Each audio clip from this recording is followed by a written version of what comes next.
जी। ये संसार कैसे चलता है?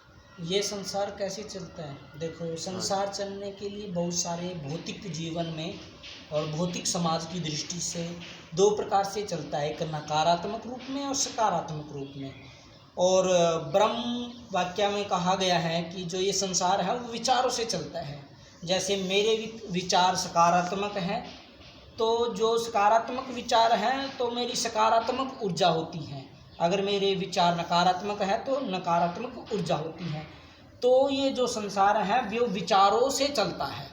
तो जैसे जिसके विचार वैसा ही उसके लिए वो संसार होता है।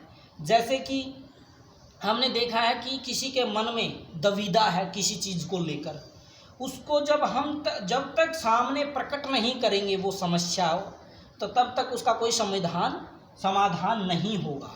तो इसलिए सभी व्यक्तियों को शुद्ध विचार उत्पन्न करने चाहिए, शुद्ध बोलना चाहिए, शुद्ध व्यवहार करना चाहिए। मन में किसी के प्रति कटक इत्यादि, जो धोखाधड़ी, विश्वासहीनता और शक इत्यादि नहीं करना चाहिए। अपने विचारों को शुद्ध रूप से प्रकट करना चाहिए। ऐसा करने से ये संसार सात्विक भाव में चलता है। सात्विक भाव में वैसे तो भाव तो बहुत सारे होते हैं, लेकिन मुख्य संसार को चलाने के लिए सात्विक भाव जरूरी होना चाहिए। ऐसी मैंने बहुत सारे शक्ति हैं, जैसे कि शरीर को चलाने के लिए शक्ति भी चाहिए हमें, क्योंकि जब ये संसार चलता है किससे चलता है? मनुष्यों से। मनुष्य एक समाज का हिस्सा होता है, समाज के अंदर हम रहते हैं और हमारे से ही समाज चलता है। तो हमारी जो शक्ति है कैसे, जैसे कहते हैं कि हमने सुना है अपने माता पिताओं से कि जो ये जैसा खाओगे अन्न वैसा होगा, मन जैसा पियोगे पानी वैसी होगी वाणी।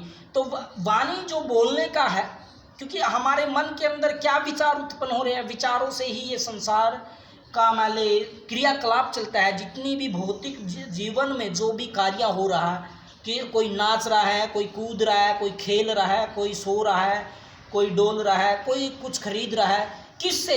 विचारों से खरीद रहा है। क्योंकि जब हम जन्म लेते हैं सबसे पहले हमारे वेदों का उच्चारण होता है हमारे घर में।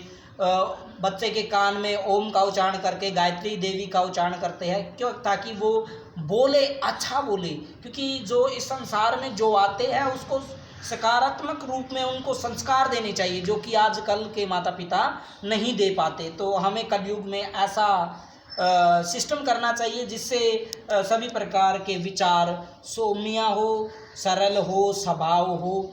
कभी कभी क्या देखा जाता है कि जैसे कि हम अगले को कहना क्या चाहते हैं, लेकिन वो हमें उसका प्रति उत्तर क्या देता है, क्योंकि जैसी उसकी सोच होगी वैसा ही उसका कर्तव्य होगा।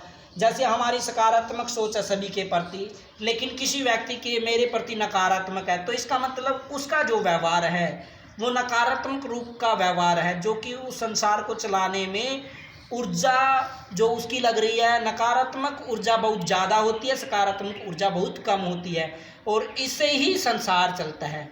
अगर नकारात्मक ऊर्जा खत्म हो गई तो ये संसार भी नहीं चलेगा, और सकारात्मक ऊर्जा खत्म हो गई तो ये संसार तब भी नहीं चलेगा, क्योंकि एक दूसरे के पूर्वक है।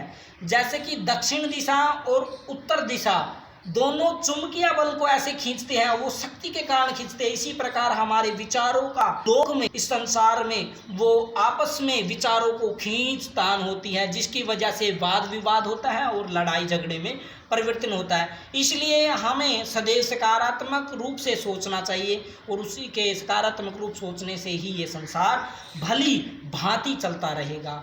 और हनुमान जी भी हमारे जो है वो भी सकारात्मक ऊर्जा उत्पन्न देते हैं, और इसलिए सभी के घर में मैं आशा करता हूँ कि सभी के घर में एक ध्वज होना चाहिए हनुमान जी का, ताकि सभी की रक्षा हो सके। जिस प्रकार महाभारत में अर्जुन और कृष्ण जी ने रथ पे ध्वज लगाई थी और हनुमान जी ने उनकी रक्षा की, इसी प्रकार सभी हिंदू भाइयों को अपने घर पे ध्वज लगानी चाहिए, जिससे उसका संसार अच्छी तरीके भली भांति से चल सके। धन्यवाद। जी पंडित जी, एक बात और बताइए, ये अकाल मृत्यु क्या होती है? अकाल मृत्यु जो बोलते हैं। अकाल मृत्यु काफी प्रकार की होती है, जैसे कि दुर्गा सप्तशती में भी दे रखी है और मैंने इसके ऊपर पहले वीडियो भी बनाई है। जी। काल सर्पयोग के कारण भी अकाल मृत्यु होती है, सांप के काटने से हो जाती है, अग्नि से करंट, अग्नि में जल के मर जाने से होती है, बिजली का करंट लगने से मृत्यु होती है। अकाल, अकाल मैंने जो काल, काल मैंने तो समय, और अकाल मैंने उससे समय आने से पहले, आयु आने से पहले जो मर जाते हैं। जैसे कि कोई मैंने चल रहा है, चलते चलते गोली मार दी किसी को, तो वो अकाल मृत्यु में भी आती है। कोई अस्त्र से किसी प्रकार से जहर दे के मारना, या किसी को भोजन में विष डाल के मार देना, अनेक प्रकार की अकाल मृत्युओं के योग होते हैं। जैसे कि दुर्गा सप्तशती में स्पष्ट लिख रखा है कि अकाल मृत्यु ये होती है। आप मेरी दूसरी वीडियो है अकाल मृत्यु, उस पर आप देख सकते हो। और जो आत्महत्या करते हैं, जैसे खुदकुशी करते हैं, वो फांसी लेना, वो भी अकाल मृत्यु के अंदर आती है। अच्छा अच्छा, ये अकाल मृत्यु होती है। धन्यवाद। धन्यवाद जी, नमस्कार। Thank you Pandit ji.